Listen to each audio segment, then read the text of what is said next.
los pueblos.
Los que tenían edad militar y estaban condenados, los sacaron de las cárceles y los metieron en unas colonias penitenciarias de batallones de penados. En lugar de estar en una cárcel, estaba en una colonia penitenciaria. Y la primera colonia penitenciaria que estuve yo fue en Alcalá de Guadaira.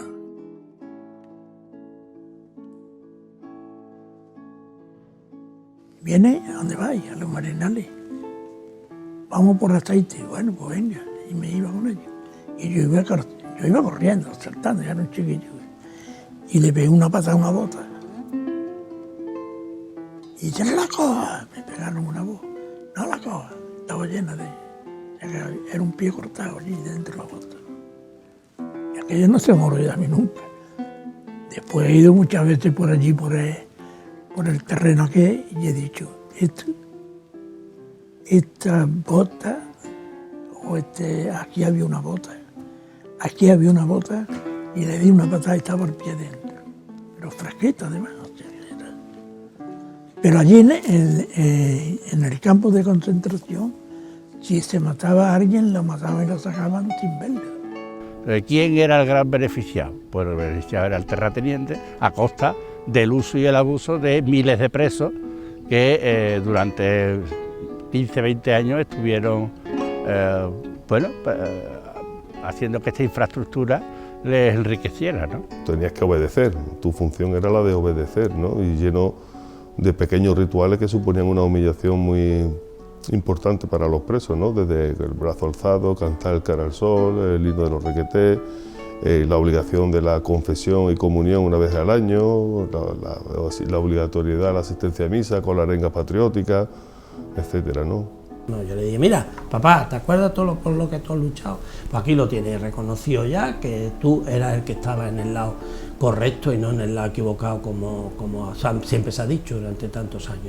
Como trabajadores esclavos se va a ir creando en torno a la ciudad de Sevilla una serie de campos de concentración que van a terminar conformando una especie de corona que rodean a la ciudad. 13, 14, 15 mensuales, o sea, un día sí y otro no, moría un preso. Cuando alguien habla de niños robados, su interlocutor asocia el hecho con la dictadura argentina. Cuando se habla de incautación de bienes, el hecho se asocia con la Rusia bolchevique o la China maoísta. Y cuando se habla de campos de concentración, se asocia con la Alemania nazi. En ninguno de esos casos, los hechos aludidos se asocian con el nombre de España, ni con el nombre de Andalucía, ni con el nombre de Sevilla. Solo en Andalucía, la cifra de campos asciende a 55 centros. En todos ellos se llevó a cabo el uso de mano de obra por parte de presos del régimen de Franco.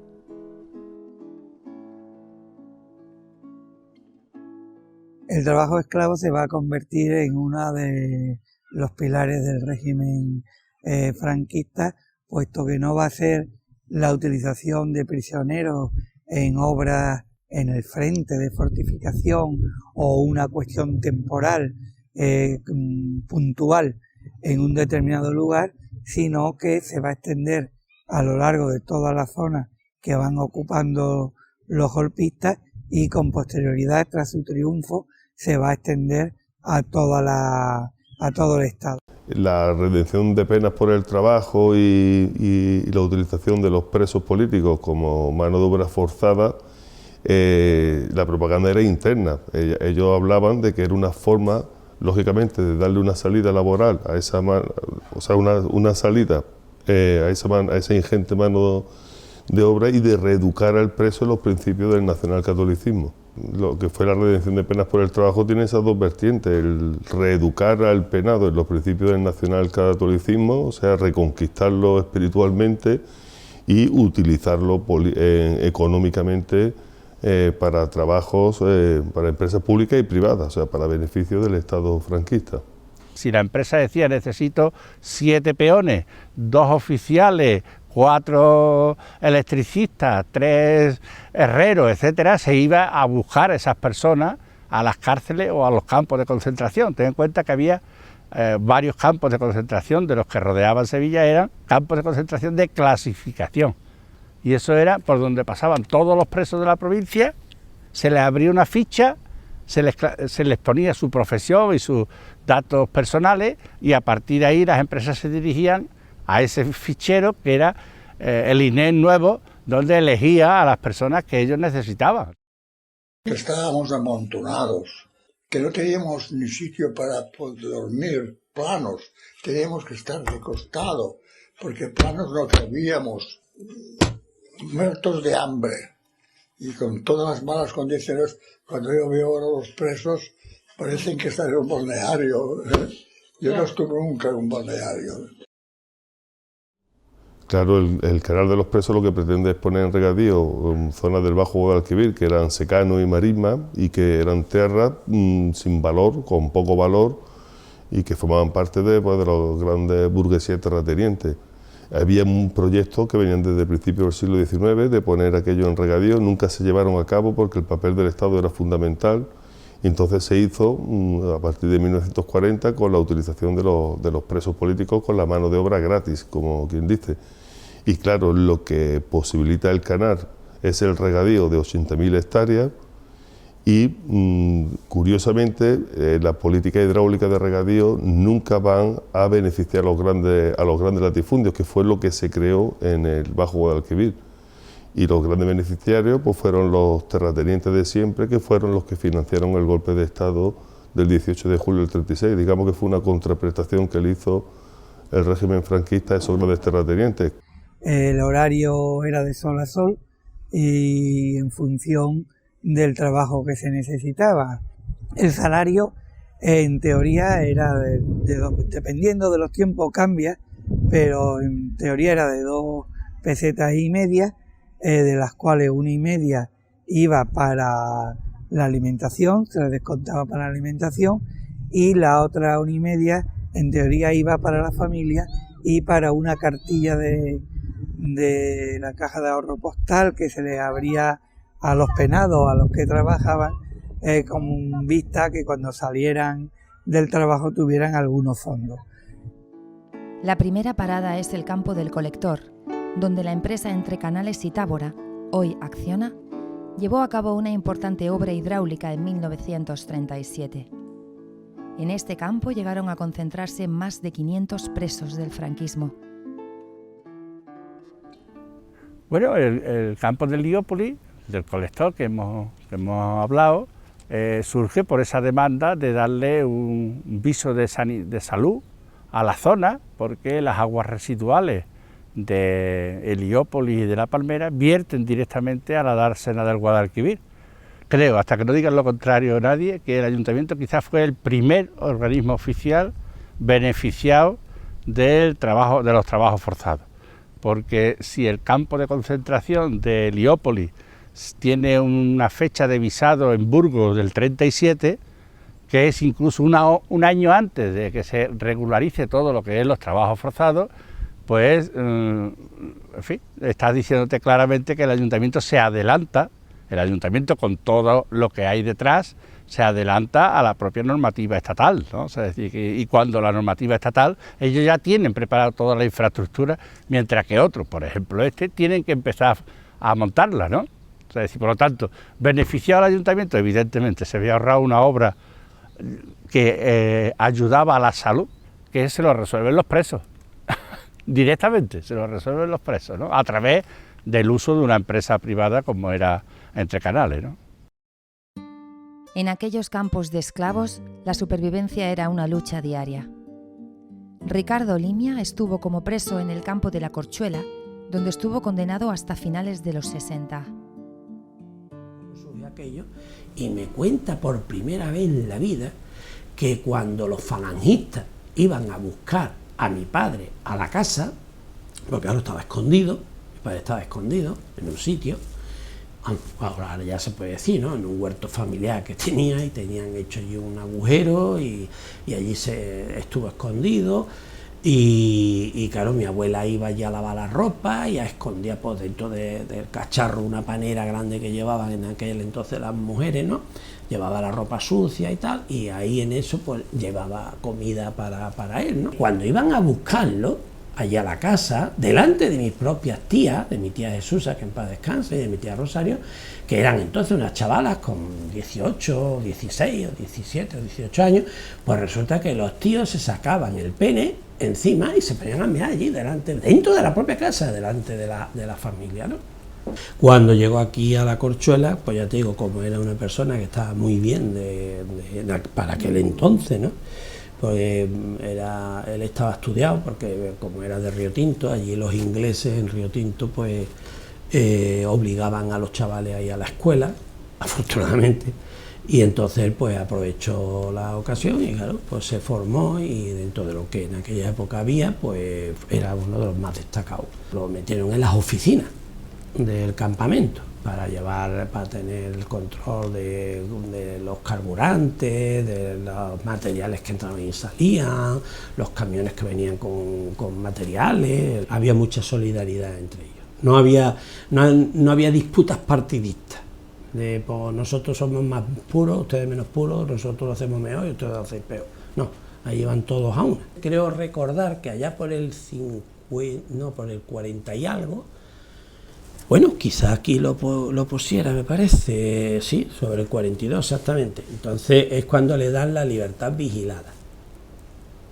Libertad, entre comillas eso de libertad, pero bueno, escarcelación diría yo más bien que otra cosa, para ajustarnos más a lo que era, y muy controlado, porque además se tenía que presentar todas las semanas en el cuartel de la Guardia Civil, pero además sin fallar ni un día, porque como fallara algún fin de semana, como le sucedió una vez, y eso me lo contó mi madre, le pegaron tal paliza que las tiras de la piel se las sacaron a vergajazos limpios, vamos. Josep Subirats es el único superviviente de los campos de trabajo andaluces del que se tenga constancia. Con 21 años sería trasladado hasta Alcalá de Guadaira, al campo número 96 de los Pinales de Oromana. En agosto de 1945, Subirats consiguió conmutar su pena de reclusión perpetua por la de la libertad condicional. Que tuvieron en cuenta que cuando vino la guerra yo tenía 16 años y según la ley los delitos cometidos entre los 16 y los 18 años te imponían una pena en un grado inferior. Y a mí, como las penas mías eran de pena de muerte, pues en un grado inferior, reclusión perpetua. El sitio donde estábamos no había agua. El agua estaba en Alcalá de Guadaira y teníamos que recorrer como 1 kilómetro o algo así. En el campo de los Merinales se ubicaron la mayoría de los republicanos que construyeron el famoso Canal de los Presos, en un espacio de 59.000 metros cuadrados. Además, es el último que se cierra en España en febrero de 1962.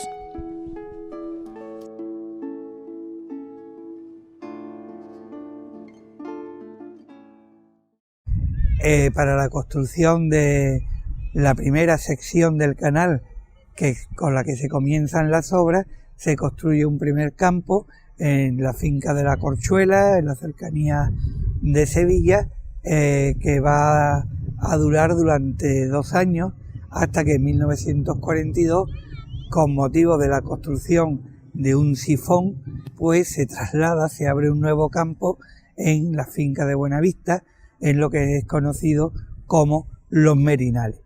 Hay de todas formas una cuestión que es fundamental para la vida de estos presos en los campos, y es si tenían cerca o no a su familia, puesto que el apoyo familiar, como en el caso de los presos que estaban en la prisión provincial de Sevilla, pues la ayuda de carácter tipo higiénico, de ropa y de comida, pues le podía ayudar a subsistir, a sobrevivir en unas condiciones de vida bastante difíciles.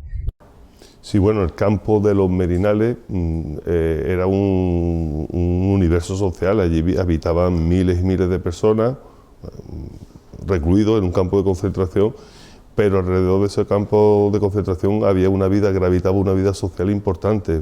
Muchos familiares que estaban en condición también de huidos, que no podían ir a sus pueblos porque estaban señalados, pues se fueron acercando para estar cerca de sus seres queridos, sobre todo las mujeres, que cumplieron un rol esencial en el mantenimiento de todos esos presos, porque le llevaban alimentación, medicina, el vestido, etcétera, ¿no?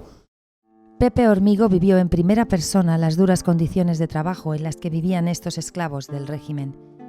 En el campo de Los Merinales trabajó como aguador y chico de los recados a una edad demasiado temprana, con tan solo 12 años. Yo me vi negro con la primera carretilla, y entonces un preso salió, le pidió permiso a la Guardia Civil si podía ir, pues estaban todos vigilados por la Guardia Civil. Estaban aquí, no vaya a creer que era.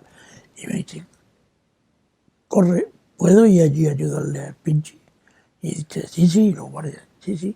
Y fue el hombre corriendo, y ellos como que estaban apuntando, allí se veían de luego cuadros, que esto no lo ha dicho nadie, no lo he dicho yo en mis libros. Yo he escrito 2 libros, y en los 2 me parece que lo digo. Que esto que también estaban rápidamente. Bueno, pues en aquella ocasión llegó el hombre, cogió la carretilla, y yo dije, ¿usted que la lleve? No, yo la llevo. Y la llevó hasta el canal, hasta donde estaba atado, hasta donde podían llegar los presos a beber. Así entre ellos. Yo me parece que también participé en fuga. Participé en fuga, ¿por qué? Porque yo me decía, Los Merinales le viene, donde estaba el campo de concentración, el nombre Los Merinales, es porque había una estación pequeña de tren, pero una estación pequeña. Y me decía, oye, si quieres llegar, pero ya no eran solamente cualquiera por allí, que tú quieres decirme a qué hora pasa el tren esta noche y por dónde va. Yo sí, yo me iba a Los Merinales, y al primer que veía con la gorra le preguntaba, ¿esta noche hay tren? ¿Para dónde? Y me lo decía el hombre, y yo se lo decía al otro. Y aquella noche al otro día me enteraba que había habido fuga, y yo estaba ya preocupado. Yo estaba preocupado porque lo mataban. En la fuga donde mataban, todo el que pillaba por en medio de los trenes le pegaban todos los tiros que podían, todos los tiros. Esto era la comunicación. Así veían los padres a los niños. Los padres estaban lo menos 5 metros más para acá, y la familia 5 metros más para allá. Estos son los niños para que vean a los padres más cerca. Sobre las alambradas de Los Merinales. Bueno, pues eso era lo que vemos en las películas sobre campos de concentración. Una alambrada doble donde la familia nos lo decía, dice, no podíamos alcanzar al familiar que está al otro lado de la valla, porque en medio de esas 2 alambradas había un pasillo más ancho de lo normal, que era por donde paseaban los vigilantes. En buena medida los presos dependían casi de lo que los familiares le traían del exterior, y tenemos que tener en cuenta que los familiares también estaban en unas condiciones tremendamente adversas, ¿no? Y cuando tú preguntabas en 2 hermanas por 3 campos de concentración terminaban de arriba abajo la gente, Y dice, ¿campos de concentración? ¿A dónde? ¿Aquí? Sí, mire usted, aquí había 3 campos de concentración y se quedaban pasmados. Pero la gente del común y la gente del saber. Líneas especiales de autobuses de los amarillos salían del Prado de San Sebastián y ahí paraban en la puerta de la Corchuela o de los Merinales. Por lo tanto, ¿cómo que no lo sabía? La gente lo sabía. Ahora, la gente sabía que eso, una vez que lo sabía, había que borrarlo de su mente. Terminada la guerra, el régimen creó el campo de concentración de Las Arenas por la necesidad de dar albergue y trabajo a los mendigos reincidentes. Es que fue en realidad un campo de exterminio y además para presos políticos, porque esta gente no eran acusados de nada y fueron mandados allí por autoridades políticas. Es muy normal, o al menos se escucha muchas veces, es de la memoria colectiva y oral, ¿no?, el que escuchar en el pueblo el decir, eres más malo que Baltasar, haciendo referencia al primer director que tuvo el campo de concentración de Las Arenas. Este campo se construyó, o mejor dicho, se reconstruyó después de la guerra. Había muchos mendigos porque el final de la guerra fue tremendo para los territorios que habían sido antes republicanos hasta el final, y de ellos de Andalucía, pues sobre todo Jaén, y luego muchos otros territorios de España que hasta el final no se entregaron a los golpistas, y hasta el año 39. Entonces hubo mucha gente que salió de esos terrenos, de esas ciudades, y buscando la vida, porque estaban hambrientos y no tenían. Y entonces esa es la explicación de esa enorme mendicidad. Afluye muchísima gente mendiga a la ciudad, que no eran malas personas, ni eran delincuentes, ni era nada de eso. Eran gente que tenía hambre y quería trabajar y no había nada que ofrecerle a ellos. Aquí elaboraban los presos del campo de concentración trabajos forzados. Parte de esos trabajos forzados eran el de hacer zanjas cuadradas, agujeros, e incluso los enterraban a ellos hasta la cabeza. Empiezan a mandarlos en el otoño, con el frío y todo eso. No tenían mantas, no tenían colchones, no tenían nada más que un babi. Además hay textos que yo los reproduzco, que nada más que tenían un babi y ya muy gastados por el tiempo. 13, 14, 15 mensuales, o sea, un día sí, otro no, moría un preso. Al día se calcula, he calculado yo con cifras, unos 13 o 14 presos, mendigos, pues presos políticos, que hay que decirlo, porque además no podían irse si quisieran. Y si los reclamaban los padres tampoco los dejaban salir, aunque los padres los reclamaran, no los dejaban salir. O sea que aquello era un auténtico cárcel. Los llevaban al cementerio de la Algaba y allí, bueno, directamente lo tiraban al suelo, vamos, en la fosa esa que habría. Y bueno, hay mucha fantasía, creo yo que algunos es fantasía, que de la gente del pueblo pues dice que algunos no iban muertos del todo, que por su carácter famélico y por la endeblez que tenían por todo, que en alguna ocasión vieron a uno de estos que se levantó de una tumba y que fue el espanto del pueblo.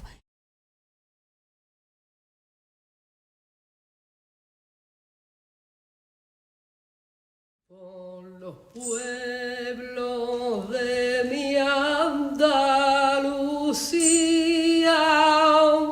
los campanilleros por la madrugada me despiertan con sus campanillas y con su guitarra me hacen llorar y empiezo a cantar.